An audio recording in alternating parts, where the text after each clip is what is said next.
Welcome to the GTN Show. It's Paralympic Triathlon time. Well, not without its delays. We also had Ultra Trail Mont Blanc with some familiar triathlon faces in the mix. Yeah, and Jonas Deichmann is just 2 days away from completing his challenge of 120 iron distance triathlons in 120 days. Ouch. Also got a new pair of super shoes that breaks all the rules.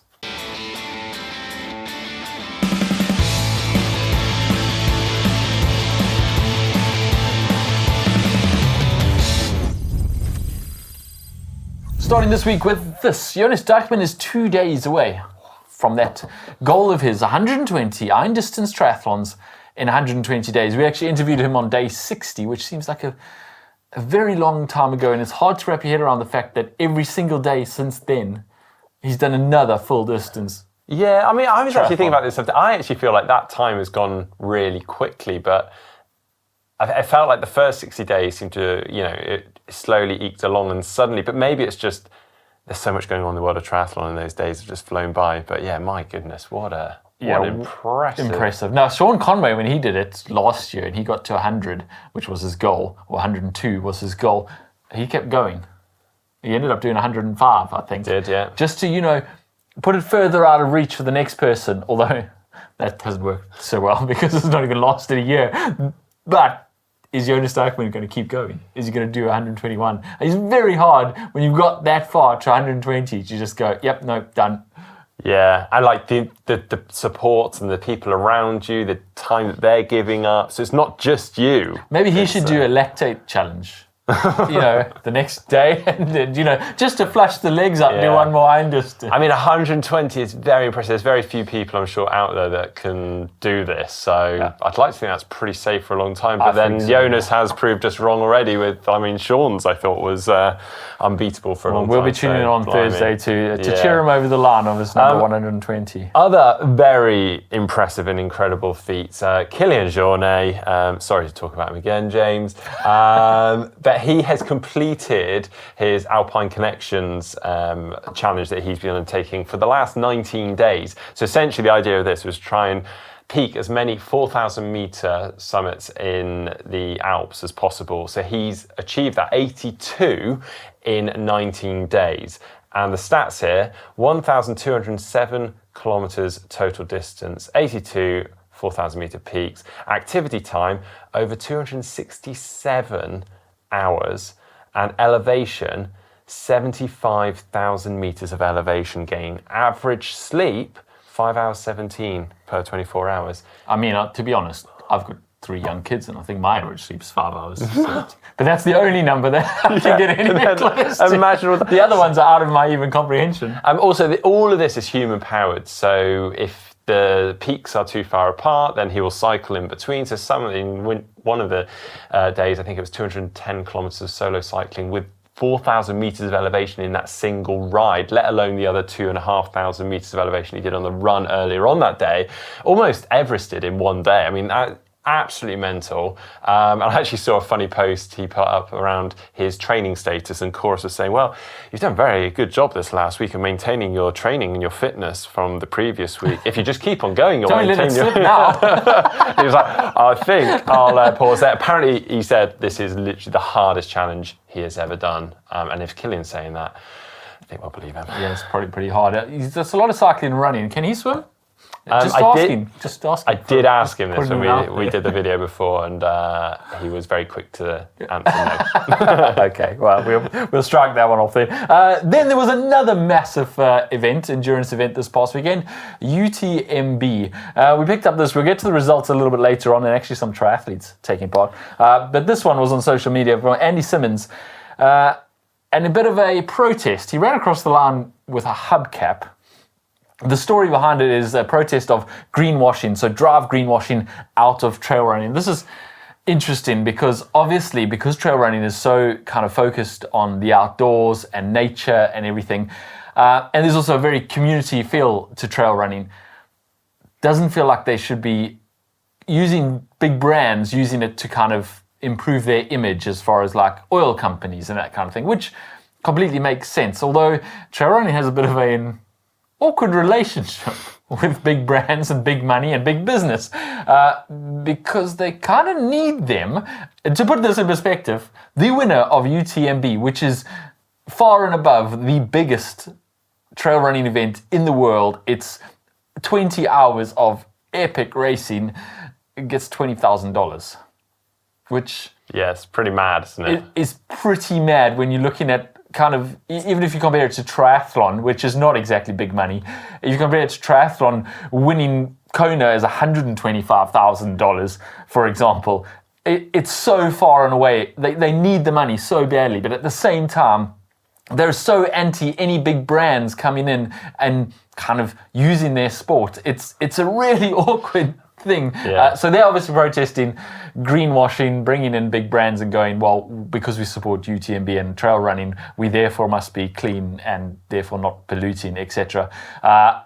Anyway, it was a bit of an interesting protest. I think we're going to see this up and down in trail running for years to come. So the Green Runners, Damien Hall is also part of, and it's something they've been protesting so much so Damien Hall has decided not to do UTMB. Yeah, it's boycotted along with many others. So yeah, on this hubcap obviously says drive greenwashing out of trail running. Andy actually finished, I think, 24th. So still a very impressive result. But yeah, as you say, it'd be interesting to see. The sport is growing. Incredible rate at the moment, and whether brands like this still get involved, how it's supported. Anyway, on the other end of the spectrum, Mark found this. They're not in nature at all. They're in a mall in Dubai running a 10-kilometre race. Even getting on the travelators and escalate, all sorts going on. Which way does the travelator go? Yeah, imagine if you got a race against it.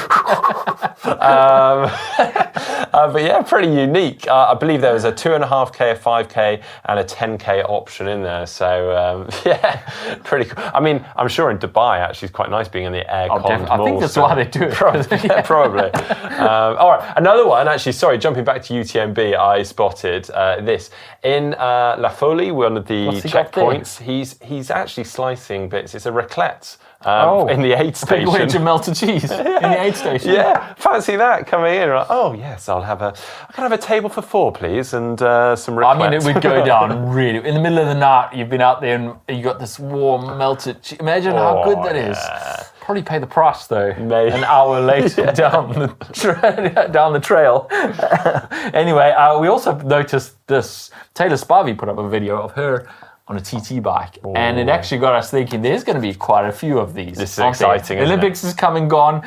We've seen the T100 Ibiza start list been announced, and it's got Taylor Spivey on there. Flora Duffy is on there too, because they're actually contracted T100 athletes. So we knew that was going to happen. There's been a few others too who have been popping up. So if you've noticed any, let us know in the comments down below. We're definitely interested, because always this post-Olympic cycle, there's like this swell of short course speed coming into long distance racing, and some of them don't have any success whatsoever, but some of them set the world alight. So which way are we going here? Yeah, there's a couple that have already tried their hand a little bit. Martin Van Riel, obviously, very successfully, and it's he's already said how much he's going to go into long course. But Jamie Riddle's another one. He said he's hanging up the short course for long course for a little while. See how that goes. Yeah, very exciting. Well, if you spot any, let us know in the comment section down below.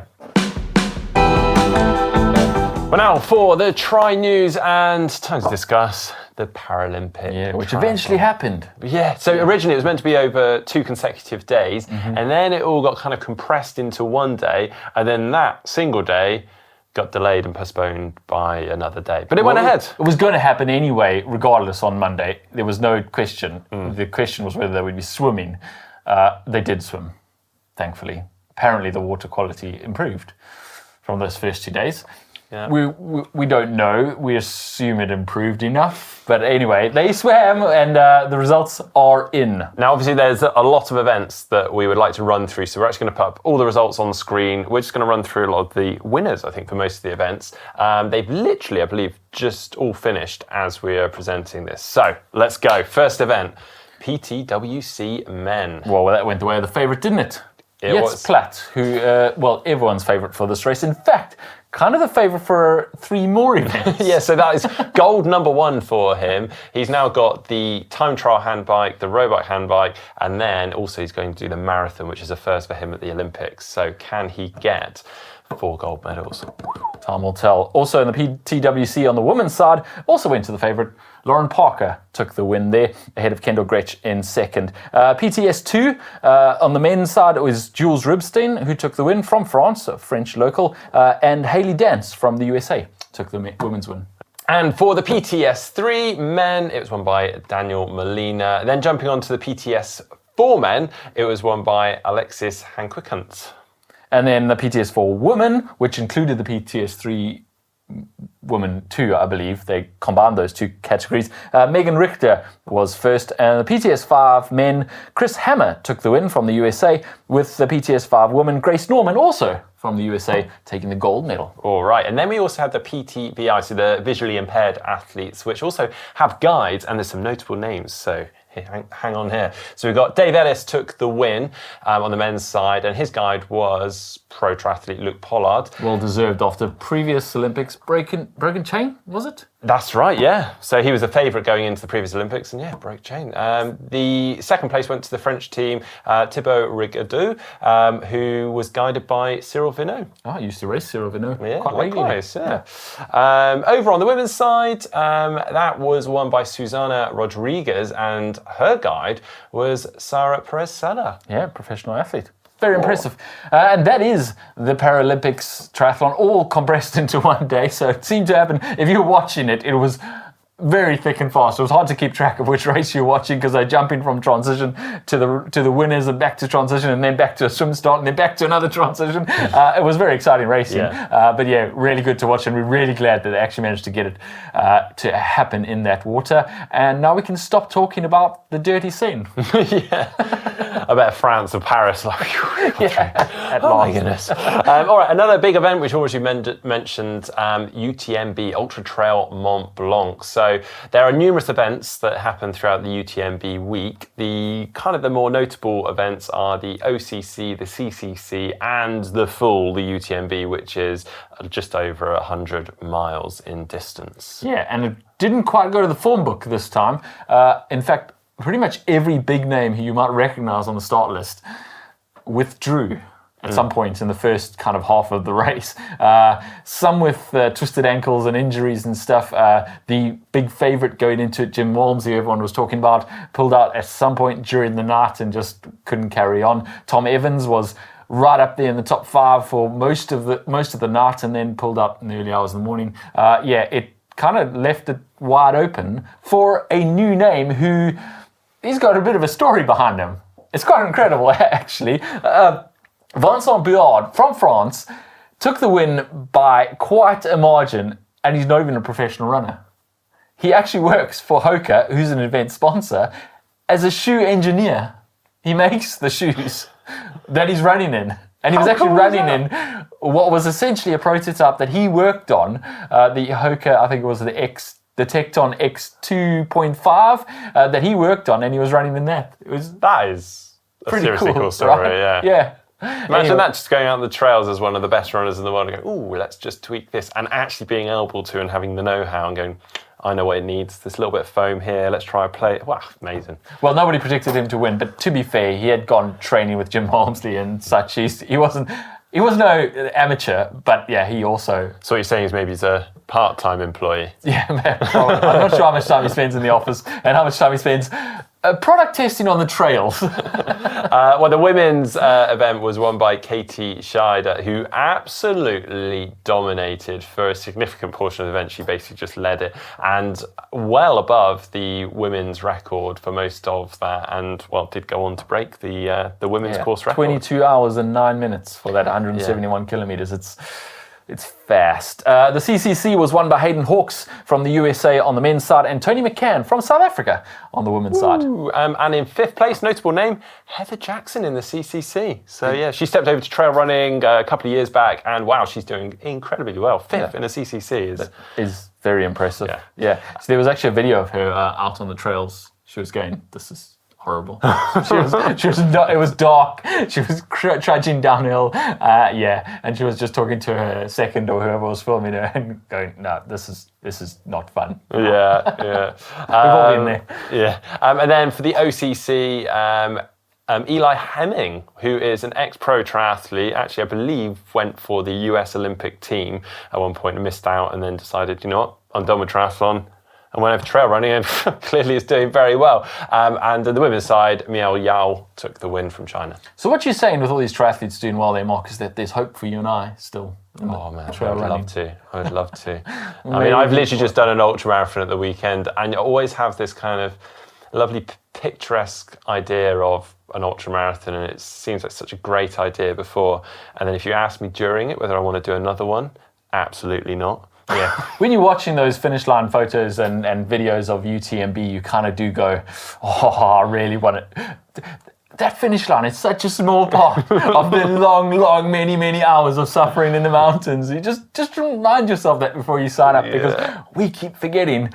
Okay, moving on to What the Tech.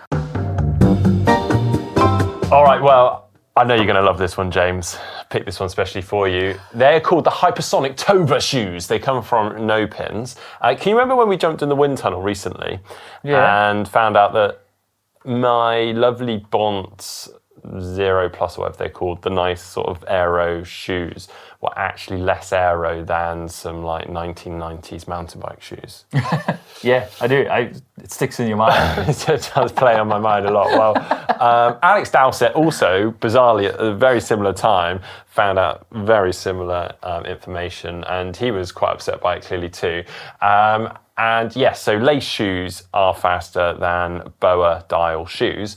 However, he liked the convenience of BOA shoes, as do I. And so he, along with No Pins, have developed these Tover shoes, which is essentially like this band of fabric that goes around over the BOA dial, which they say has significantly improved the aerodynamic drag on those shoes. Not quite as fast as lace shoes, but they've almost come as close. And obviously, if you want to wear this over the top of lace shoes, they're going to be even more aerodynamic again. This is ridiculous. Sorry, this is ridiculous. I now see where the name came from, toe over shoes, because they just go over your toes. There's already aero calf sleeves or aero socks that go over your whole shoe and your ankle so that you're more aero. And if you're talking about the convenience of the BOA, putting this thing over it completely erodes any of that convenience, doesn't it? Yeah, but it's gone. But I think the cool thing of this is if you're going out on your Saturday club ride and you want to beat your mates, if you put on some full over shoes, everyone sees that and they're like, whoa, this guy's, look at him. But no one's going to see this little strap going around, and you've just saved yourself 1.8% in efficiency, and you're going to be smashing them. You only saved yourself 1.8% efficiency on one fraction of your body down at the bottom of your shoe. Like, it's an immeasurable amount of watts for your actual saving. And you could put full aero sleeves on that will take away the gap around your ankle and everything. I mean... But can you put them on in a triathlon? Because I reckon you could probably use BOA dial shoes, have these rolled down a little bit, get your foot in, dial up quickly, nice and secure, pull that over, bam, you're off. Super aero. I'm going to say... I think I've sold it. This is officially tech that no one needed. Okay, moving on. Some more tech that actually no one needed. Yeah, so these are the Puma Fast RB Nitro Elite. These RB standing for? Rule Breaker. So enough said really, because they're these illegal shoes. Yeah, so these shoes are illegal. So Puma aimed to create the bounciest shoe possible outside the constraints of the World Athletics, which, if you weren't aware, they have a stack height limit of 40 mil, and also you can only have one plate in the shoe. So on this one, there are not just one, but three. Two. Three, yeah. Three. So they've got a full-length carbon plate and then two more TPU plastic plates under the forefoot. They have also got, so they've got a stack height of 58 mil at the heel, and at the forefoot, 46 mil. 12 millimeter drop is substantial. And also that midsole is actually decoupled. It's only connected by the plate running throughout. Wow. I mean, you can't use them for races. And there's also an eye-watering price tag attached of €350. Oh, they're also laceless, I forgot to mention. So it's kind of like this elasticated upper. Well, you say you can't use them for races. Who's gonna, go do your local 10K and get yourself a 10K PB? But PB doesn't count. Use your World Athletics are turning up to your local 10K when you. Well, yeah, you could use your rollerblades and get a 10K PB too, because they're not illegal. They're not legal, right? Although to be fair, Challenge Roth has permitted some illegal shoes, so maybe we see someone running Challenge Roth next year in these. I think, as Puma have kind of said on their marketing spiel, this is all just about kind of seeing what is possible. Yeah, and I guess it's in the realm of concept bikes and concept cars where innovation, just see where you can go with it all and try out the most extreme. But then they are still on sale for €350. They've made 1,000 pairs of them, so they do think 1,000 people out there are going to part with their money for these. Part of me is intrigued to see how fast and how good they feel. Just get your wife's approval before you spend €350 on these, Mark. All right, now on to our race news. We've already done some race news from the Paralympics, etc., but some triathlon race news from the last weekend. 73 Poznan in Poland happened. Marlene de Boer took the win there on the women's side. Rebecca Anderbury in second and Francie Ring in third. Yep, on the men's side, Emil Holm took the win ahead of Jestin Harriet with a very speedy 1:09 half-marathon run, and Nick Thuss in third. And then there's also 7.3 Zell Am See, which is quite a big one, or a Pro Series race too. Caroline Paul took the win again. A week after a win last week at Tallinn. She's on quite a run, isn't she? Good back-to-back weekends for her. Grace Tech in second with Laura Medson in third. Yeah, on the men's side, it was Mika Newt with a very convincing win by 5 minutes. Helle Geens in second and Gregor Payet in third. And that's almost it for the Pro Series, because there's two world champs, the Nice/Kona world champs, and then the 70.3 world champs, and then there's one Asia Pacific 70.3 champs that just snuck in there in between the two of them. So 5 races left in the Pro Series, and it's all kind of shaking out, but also I think we're going to see some big changes when the Ironman World Champs happens, because a few of these names I guess they'll drop off when someone gets 6,000 points. Yeah, it's interesting, because for a long time we were saying, these aren't quite the rankings we would expect. But yeah, it was early on in the season. It's definitely more refined, but there's certainly some names in there which are, I guess, a surprise. People who are more consistent than race smashing. Like, they haven't won big races, but they've been consistent across the series and got lots of points. But then also, as you were just saying before this, someone could go and win the Ironman World Championships, hasn't focused on the series at all. So actually, I'll take all the points. Hoover up all those 6,000 points, and not actually make any difference to the rankings. Yeah, but it is based on time. So if you were like half a second behind the person who's got 6,000 points, you get 5,999. And generally at the World Champs, we see these time splits between first, second, up to 10th, really close. Yeah. So not only is there 6,000 points for the win, there's a lot of points on the line for all the way down to 10th, even 15th if you're still close to the winner. Yeah. So yeah, a lot of points to be handed out at these two Ironman World Champs, Ironman 70.3 World Champs. So I think these rankings will change a little bit. At the moment, Jackie Herring is ahead at the top of the rankings for the women, with Daniel Lewis in second, Maya Stage-Nielsen in third, Els Visser in fourth, and Kat Matthews in fifth. Yeah, on the men's side, it's Matt Hansen leading the way there, quite convincingly, actually. Way ahead of everyone. Way ahead. Arnold Gallot in second, Jackson Laundrie in third, Bradley Weiss in fourth, and Patrick Langer in fifth. Okay, now for Tri Spy, guess the athlete. Last week, we gave you this. We had lots of people guessing on this one. Starting with Triathlon Timmy, who said Tri Spy, Chelsea Sidoro. Can I just see that photo again? Yeah. I'm pretty sure that isn't Chelsea. Nice try though, Timmy. Babaleo, this must be Sam Laidlow. Yeah, we got Green, who said Mark Threlfall.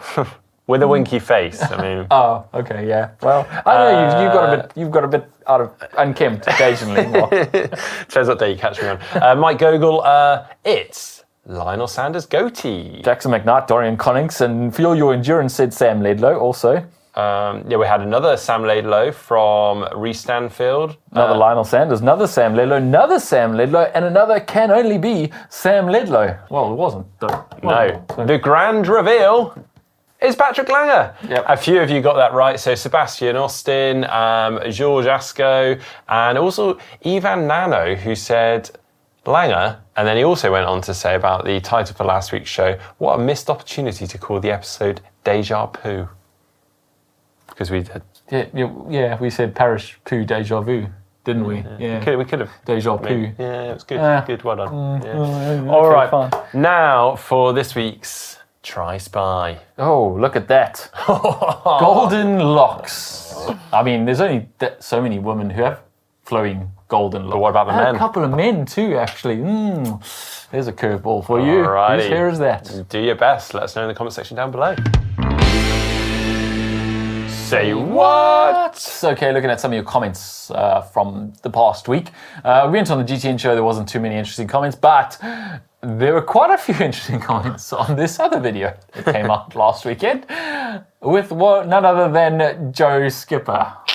Oh, but I mean, if you haven't seen the video yet, go and have a watch. Mark took Joe over to Germany to have a race against him, and he stitched him up by giving him 40-year-old equipment, including the bike and everything. I mean, and Joe was well up for it, including putting on the Speedos. I mean, his nipples exactly. Fair play to Joe. A, for just coming out and taking time out from his racing schedule, although he's having a brief break from racing. But yeah, just being such a good sport. And yeah, we thought we'd read out some of the comments under that video. Frankly, who cares who was faster? That was just top flipping entertainment. Top work, GTN. Hats off to Joe, though, for smashing around the bike course on an antique with a self-destructing tub and for having the cojones to race in that kit. At least the Rudy Project did afford him some anonymity on the bike leg, I guess. That's what the improbable Ironman said. Peter Jarre said, this video will become legendary in the next years. Hats off to Joe Skipper that he did this with you guys. However, he should maybe consider racing with a Speedo and Kona too. It will confuse the heck out of the competition for sure. Well, yeah, people have been known to race Kona in the Speedo before. Andrew McAllister said, Joe is a really great sport for participating in this, and well done, Mark, for tracking down this retro kit in the first place. Well, all he had to do was get the bicycle from Bicycle, and the rest of the stuff was just in his shed. I'm not that old, jeez. Might be in yours, James. No, I'm joking. Actually, I also have to own up here. A lot of comments from people about aero bars for Joe. And they're like, well, aero bars did exist technically in the late 80s. I did actually buy some aero bars, and the guy on eBay absolutely stitched me up and forgot to send one of the brackets. And we had a load of back and forth. And I was like, are they going to come in time? I'm going to get this bracket. No, plenty of time. Did it turn up? No. So if you're looking for some 40-year-old aero bars, Mark's got some he can sell to you. With half a bracket missing. And then this weekend, Mark did another crazy challenge. Not triathlon related this time, but a bit of a run. You've heard of the Barkley Marathons, haven't you? Yeah, well, there's a UK version, and Mark went along to run 5 laps. 5 laps you ran, right? Yeah. 5 laps. Stay tuned. Yeah. That video is coming out this weekend, and you see how Mark ran 5 laps of the Barkley Marathons. Oh, yeah, it was epic. Well, I hope you guys enjoyed today's show. Give it a thumbs up, give it a like. See you next time.